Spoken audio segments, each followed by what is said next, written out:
Je suis professeur à l'Université du Québec à Montréal, au département de sciences et religions. Je vis en Inde depuis plus de 20 ans, puis il y a toujours quelque chose qui me rappelle.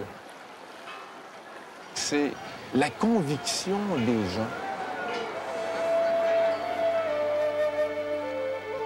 Les pèlerins qu'on va rencontrer à la Kumbh Mela, ils ont une ferveur, une dévotion qui est très personnelle et puis qui, pour eux autres, est cruciale aussi. Puis l'objectif de ma recherche, c'est d'essayer, entre autres, de voir d'où cette ferveur peut émaner. La seule chose que je savais, c'est que la dernière Kumbh Mela était le plus grand rassemblement humain de l'histoire. C'est simple, c'est le plus grand pèlerinage du monde qui attire la masse la plus volumineuse en termes démographiques.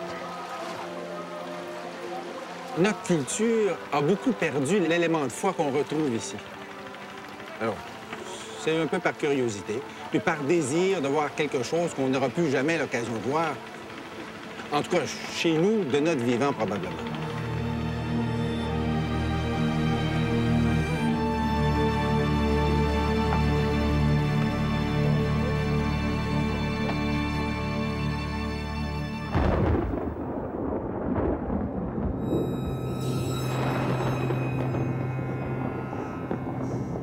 Il y a plusieurs milliers d'années, lors d'une bataille entre les dieux et les démons, des gouttes de nectar rendant immortels se sont échappées d'une jarre sacrée pour se déverser sur 4 villes indiennes, dont Allahabad, devenue depuis un lieu saint.